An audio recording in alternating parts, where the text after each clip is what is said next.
This is something I've been reflecting over the course of the last several days, actually. Many of us claim that we are searching for truth. And we make that claim in a very verbal sort of way. And the truth of the matter is that it's not enough merely to say that we are searching for truth verbally.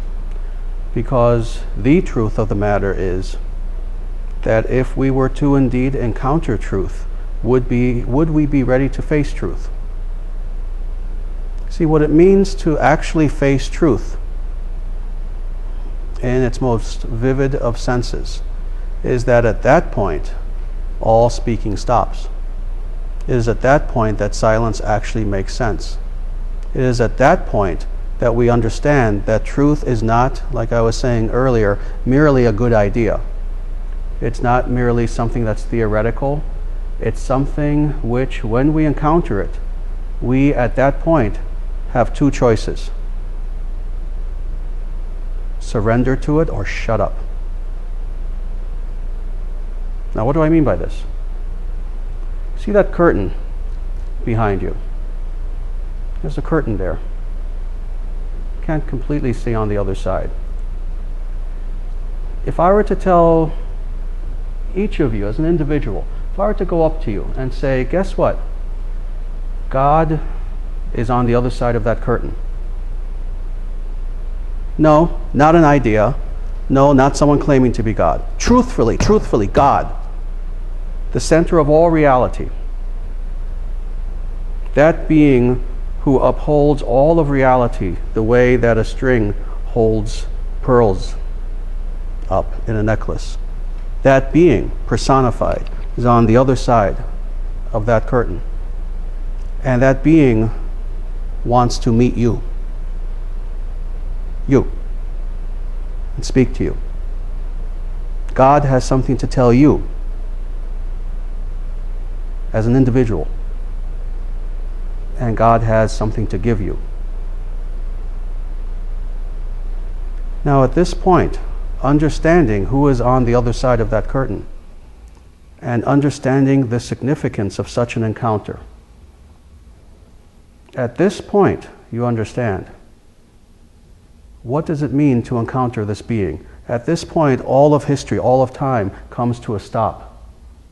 At this point, everything that you are, everything you have been, everything that you have known is now going to come to a stop. And you are about to encounter something that your heart has been yearning for since before you were born, since before you even had this body. The culmination of your existence is now about to be met. At this point, what do? At this point, you surrender. At this point, you go to that curtain, and before you even enter that room, understanding the significance of who you are about to meet and what is about to happen, first, you fall to the ground. You place your forehead on the ground before that curtain, understanding who you are about to meet. And at this point, you understand. Enter that curtain with surrender, or be quiet and go away. This is the nature of truth. The nature of truth is not a light thing. We live in a very light culture. That's about to change, as some of us know. We live in a very light culture, where spirituality also, like everything else in our culture, is entertainment. Where spirituality is a light thing. Where the idea of going through that curtain is a light thing. But in actuality, it's not. If we truly wish to know truth, we need to surrender to that truth.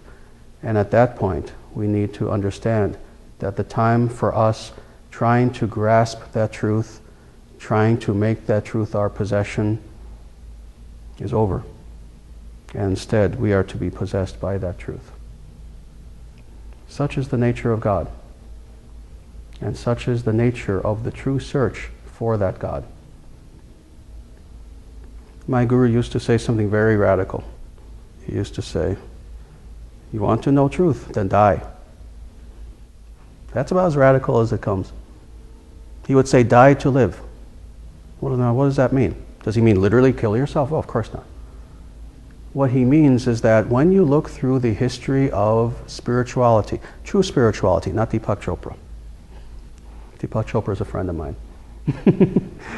I actually opened for him in Madison when he came there and gave his first talk in 2002. But I'm not talking Deepak Chopra. I'm talking about when you look at the history of humanity and you look at the history of world religion, you look at the history of spirituality, and you look at the lives of true saints. When you see a Jesus, why is this such a big deal that he died the way he did? Yes, there's the physical aspect, yes, there's the gory aspect, but more than that, it's also symbolic. That we are all meant to go through a type of inner death and rebirth, if we are to know that. Inner. You know, in the Bible they call it being born again, but it's actually a deeper metaphysical concept. The idea is that when you look at any true saint, any being who has truly experienced the divine, as vividly as this example that I'm giving you, when you look at people who have walked through that curtain and known God, whether it's a Jesus, a Saint Francis of Assisi, the great yogis of India, the great rishis of the past, the great saints, the great sages, when you look at these people, they belong to different spiritual traditions, they practiced different things, even their ideas were slightly different from one another, but they had one thing in common: they died in order to know that. They gave of themselves. They quite literally went through a rebirth in order to know that divine. And frankly, if the divine is worth knowing, it's worth going through a rebirth to know. Otherwise, we're just playing games. So is this serious? Yeah, it's serious. It's also the most fun thing in the world. This is why when you encounter a real saint, you find that they tend to giggle a lot. When you find someone like a Gandhi, even, you know, who saw this movie Gandhi? You know, this was a man who became celibate. This was a man who led the most austere lifestyle to personify truth, yet he was always giggling. He found everything funny. That's a real saint. So the truth is, spiritual life is actually the most serious thing in the world, and it's also its opposite, the most fun thing in the world. That's why they say the real sage is as hard as a thunderbolt and as soft as a lotus leaf. Simultaneously. Simultaneously. Because in the sage, these opposites are reconciled. All opposites actually are reconciled in the sage. So, become a sage. Become a sage. Become what Soren Kierkegaard called the knight of faith. An individual who is living within the world, who has seemingly a concert going on, but who has the ability when he speaks to stop that concert. Become a sage. Live within this world, but live your life in such a way that you're literally like that lotus flower. The lotus flower grows out of a pond of muddy water, but it rises above it, it transcends it, and it is a source of beauty for the entire world. We are all meant to become like those lotus flowers. Not artificially renounce the world, no. Live here with the concert going on, but live your life in such a way that when people meet you, they know that there is something to life more than simply listening to the concert. Acharya. Very good.